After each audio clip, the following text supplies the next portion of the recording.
Hello everyone, सुनते हैं आज की स्टोरी।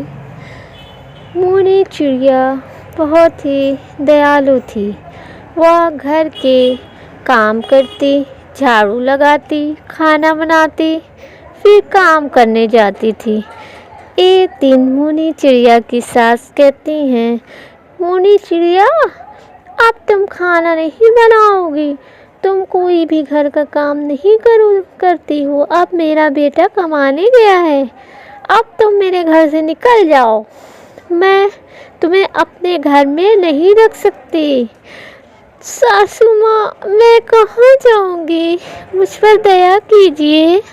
फिर मोनी चिड़िया वहाँ से चली जाती है। एक गांव में बाज रहता था, जो सब पक्षियों को रहने के लिए अपना घर देता था।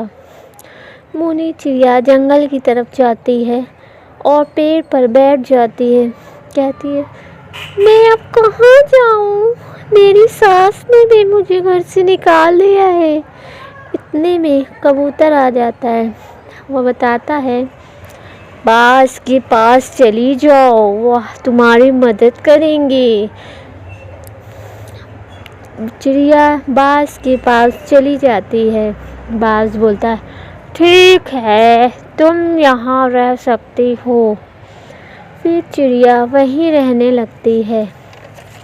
एक दिन जब टोना काम करके घर वापस आया तो माँ से पूछता है, मेरी बीवी कहाँ गई माँ, उसने तो मुझे कुछ नहीं बताया, उसे तो यहाँ होना चाहिए था।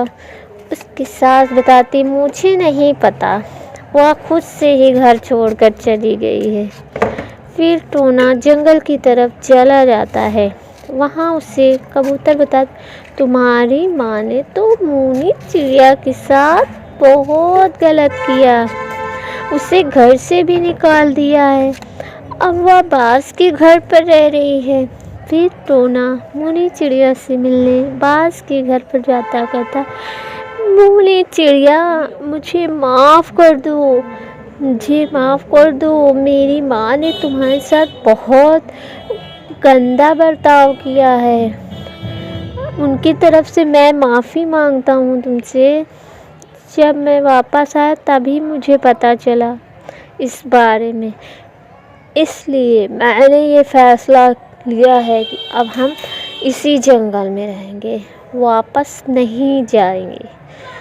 उन दिनों चिड़िया अंडे देने वाली थी, जिससे बच्चे निकल आते हैं, वह खुशी खुशी साथ में रहने लगते हैं।